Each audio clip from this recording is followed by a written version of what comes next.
बिस्मिल्लाहिर्रहमानिर्रहीम। अस्सलामुअलैकुम नाज़रीन। ग्रेट सल्जूक़ की पिछली एपिसोड के अख्ताम पर आपने देखा था कि निज़ामुल मुल्क ने संजार से कहा था कि हम शिल्मज़ार में एक नया खेल खेलेंगे और बातनी इससे फ़ायदा उठाकर ख़ुद को मुतारिफ़ भी करवाएंगे और ज़रूर वहाँ आएंगे। इस पर संजार ने कहा था कि हम इनमें शामिल हो सकेंगे क्योंकि ये इनमें शामिल होने का एक बहुत बड़ा मौका होगा। तो इस पर निज़ामुल मुल्क संजार की बात की तायद करते हुए भी नज़र आए। तो नाज़रीन, इस एपिसोड के आगाज़ में आप देखेंगे कि दूसरी जानिब तारकेन खातून महल में खड़ी एलचन खातून के बारे में बात करते हुए अपनी कनीज़ से कहती हैं कि एलचन नामी सपनी का जहर सबकी रगों में सरायत कर चुका है। सैफरे खातून अपनी बातों से और इसको भेजे गए तोहफ़ों से मुझे धोखा दे रही हैं। इस पर कनीज़ कहती है, इन हालात में इस सपनी का सर कुचल देते हैं हम। इस पर तारकेन खातून कहती हैं, अगर वक्त से पहले ऐसा कुछ किया गया तो हम गलती करेंगे। सफ़ेरे सुल्तान की नज़रें हम पर हैं। एलचन खातून जब तक इनकी निगरानी में है इसे यहाँ से नहीं भेजा जा सकता, और सिर्फ मेरे लिए ही नहीं बल्कि सुल्तान और सल्तनत की भलाई के लिए इस औरत को रोकना चाहती हूँ। इस पर कनीज़ पूछती है, आपके दिमाग में क्या चल रहा है? इस पर तारकेन खातून कहती है कि हम सिर्फ चाल चलेंगे, कोई सुराग नहीं छोड़ेंगे। दूसरी तरफ शिल्मज़ार में असलहान तुश और संजार आपस में बातें करते हुए आगे बढ़ रहे होते हैं कि इसी दौरान संजार का साथी असलहान तुश पूछता है, क्या ख्याल है, हड्डी निगल लेंगे? इस पर संजार कहता है, और कोई चारा नहीं। इसी दौरान संजार अपने सिपाही को इशारा करता है कि तैयार रहो। इसके साथ ही संजार असलान तुझसे कहता है कि मेरा इशारा पाते ही तुम लोगों को बातनियों के खिलाफ भड़काना शुरू कर दोगे, और जब वो लोग भड़क जाएंगे तो हम बातनी लोगों को इनके हाथों से बचाएंगे। अब तुम दूसरी तरफ जाओ। दूसरी जानिब आप देखेंगे कि तोरना खातून बच्चों के साथ खेलते हुए इन्हें कहती है कि चलो बैठो अपनी जगह पर, नाटक शुरू करते हैं। इस पर बच्चे अपनी अपनी जगह पर बैठ जाते हैं। दूसरी तरफ से दाई आज़म उर्फ हकीम तोरना खातून को खड़ा देख रहा होता है और फिर कहता है, अल्लाह हमारे कानों तक बच्चों के कह के पहुंचाता रहे, यही लोग हमारी खुशी हैं। इस पर तोरना खातून हकीम को देखकर खुशामदीद कहती है और फिर हकीम कहता है, शुक्रिया। इसके बाद तोरना खातून कहती है, आपसे मिलना कितना अच्छा लग रहा है। इस पर दाई आज़म उर्फ हकीम बच्चों को खाने के लिए कुछ चीज़ें देता है। इसके बाद हकीम तोरना खातून से पूछता है कि क्या इन बच्चों की दवाई तुम तलाश कर रही थी? इस पर तोरना खातून कहती है, जी हाँ, अल्लाह आपसे राज़ी हो, आपकी वजह से बच गए अल्हम्दुलिल्लाह। मैं आपसे मिलने के लिए आने ही वाली थी। आपकी बातें मुसलसल मेरे जहन में गूंज रही हैं। अल्लाह ने हर चीज़ को रूह बख्शी है। आपका कहना था कि इनकी ज़बान समझना, इनकी बात जानना और इनको देखना, ये भी हर कोई नहीं कर सकता। यही ज़बान सीखना और वो सांस सुनना और देखने वाली आंखें हासिल करना चाहती हूँ। इस पर हकीम कहते हैं, तोरना खातून, सबसे पहले किसी चीज़ की नीयत होती है तो आप नियत कर चुकी हैं। अब इल्म आपकी तलाश में रहेगा, जब चाहें आप आ जाएं। मैं आपके सवालात के जवाबात और तबई ज़बान सिखाने में आपकी मदद करना चाहता हूँ। बिल्कुल जो कुछ मेरे बस में हुआ मैं आपके लिए करूँगा। इस पर तोरना खातून कहती हैं, शुक्रिया, और फिर हकीम वहाँ से चला जाता है। इसके बाद तोरना खातून बच्चों के लिए नाटक शुरू करती है। दूसरी तरफ से संजार तोरना खातून को नाटक करते देखकर मुस्कुरा रहा होता है कि इसी दौरान तोरना खातून की नज़रें संजार पर पड़ती हैं तो वो काफ़ी ज़्यादा ऊंची आवाज़ में संजार से पूछती है, हर तरफ ख़तरा होने के बावजूद इतनी बेएहतियाती किस लिए? सिर्फ पागल ही देखते मौत को गले लगाता है। इसी वक्त संजार दूसरी तरफ से सिपाही को आता देखकर अपनी जगह से वापस पलट जाता है और संजार के पीछे एक छोटा बच्चा संजार को पुकारते हुए उसकी जानिब आकर उसे एक चिट्ठी देता है जो तोरना खातून ने लिखकर भेजी थी, जिसमें लिखा कि कुएं वाली गली में आ जाइए। इस पर संजार फौरी तौर पर कुएं वाली गली की तरफ आकर खड़ा हो जाता है और इसी वक्त पीछे से तोरना खातून आकर संजार से कहती है, तुम यहाँ क्यों आए हो? शिल्मज़ार में क्या कर रहे हो? इस पर संजार कहता है, मैं दूसरों की तरह बाजार आया था। इसमें ऐसी क्या बात है? इतना गुस्सा क्यों हो रही हो?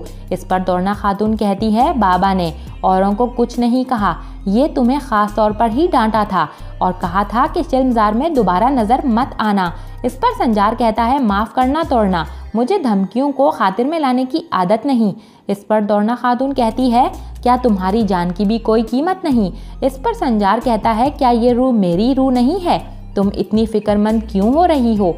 इस पर तोरना खातून कहती है, ठीक है, यकीनन ये तुम्हारी रूह है, मुझे क्या, मुझे तो बस खून बहने की परेशानी लाहक हो रही है कि कोई शख्स बाजार में आकर अपनी जान को इस कदर ख़तरे में ना डाले।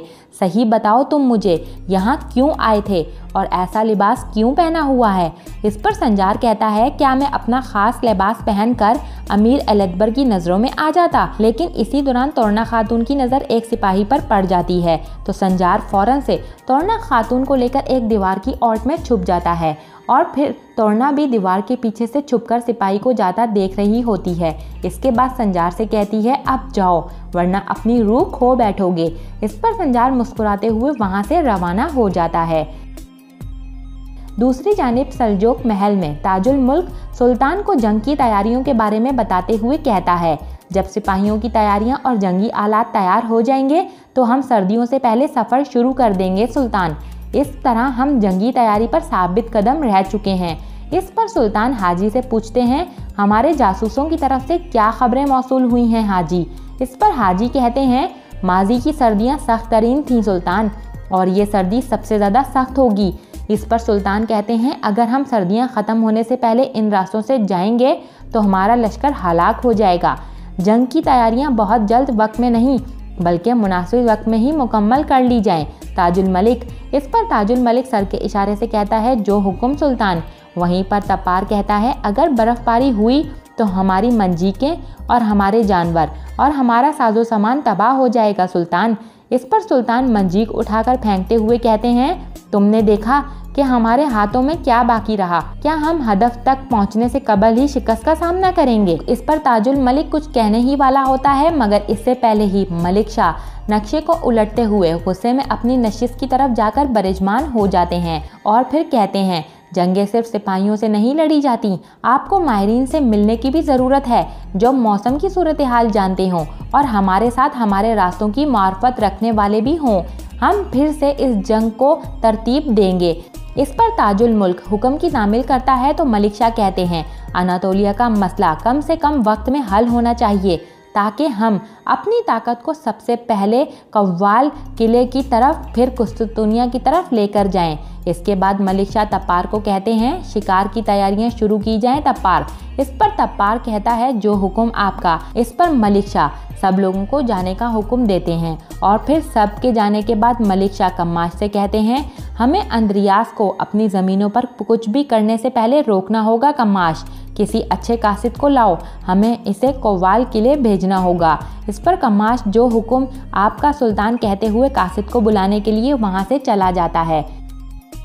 दूसरी जानिब शिल्मज़ार में एक शख्स खताब करते हुए कहता है, अजीज़ भाइयों, उस्ताद और फुक़हा हमें सिर्फ कुरान पढ़ाते हैं, लेकिन सिर्फ पढ़ना अहम नहीं बल्कि समझना भी अहम है। इसको समझने के लिए गहराइयों में उतरना होगा।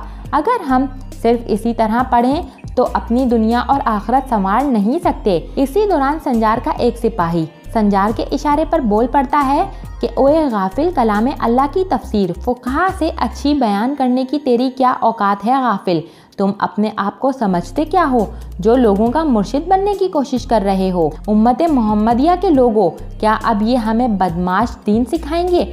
आओ अपने दीन को इस मुनाफिक से तबाह होने से बचाओ। इस पर सभी लोग उस शख्स की तरफ दौड़ पड़ते हैं कि इसी दौरान दूसरी तरफ से शिल्मज़ार का अमीर एलदबर वहाँ आन पहुँचता है और उस शख्स से पूछता है कि तुम क्या बकवास कर रहे थे जिससे मेरे शहर के लोगों का गुस्सा भड़क उठा है और ये कहाँ से लाए हो तुम? इस पर वो काजी कहता है, इन लोगों के ईमान को बचाने की कोशिश कर रहा हूँ, मुझे हकीकत की तबलीग करने दो। इस पर अमीर एलदबर कहता है, हमने तुम्हें यहाँ रहने की इजाज़त दी, जाओ अपने शहरों में जाकर अपने अकायद बयान करो, मेरी आवाम को गुमराह करने की कोशिश मत करो, मैं तुम्हें इसकी बिल्कुल इजाज़त नहीं देता। इस पर तबलीगी शख्स कहता है, असल गुमराही तो तुम्हारा हमारी हकीकत को कबूल ना करना है, मैं आपको भी हकीकत समझने की दावत देता हूँ। अमीर एलदबर, तुम जिस रास्ते पर हो वो हक नहीं है। इस पर अमीर एलदबर कहता है, ओ मलून, हकीकत में असल गुमराही तुम जैसे लोगों की गर्दनें उड़ाना है। इसी के साथ अमीर एलदबर अपनी तलवार निकालकर उस शख्स की गर्दन उड़ा देता है। ये देखकर सभी लोग इधर उधर भागने लगते हैं और फिर इस दौरान ही बातनी भी अपनी तलवारें निकालते हुए कहते हैं, तुम्हारा नाहक जुल्म बहुत हो गया। और इस तरह से बातनी और सल्जोकों में लड़ाई शुरू हो जाती है और यहाँ पर इस एपिसोड का इख्तिताम होता है। नेक्स्ट एपिसोड के लिए आप हमारे चैनल को सब्सक्राइब कर लें। इसके अलावा वीडियो को लाइक करके अपने दोस्तों के साथ ज़रूर से शेयर कर दें। Thanks for watching and keep supporting us. Comment section में ज़रूर बताइएगा कि जलालुद्दीन ख्वारज़म जो TRT का नया ड्रामा है उसकी भी वीडियोस हम अपने चैनल पर अपलोड करें या नहीं। क्या आप वो ड्रामा देखना चाहते हैं? तो अगर देखना चाहते हैं तो अपनी राय का इजहार कमेंट सेक्शन में ज़रूर कीजिएगा। Thanks for watching.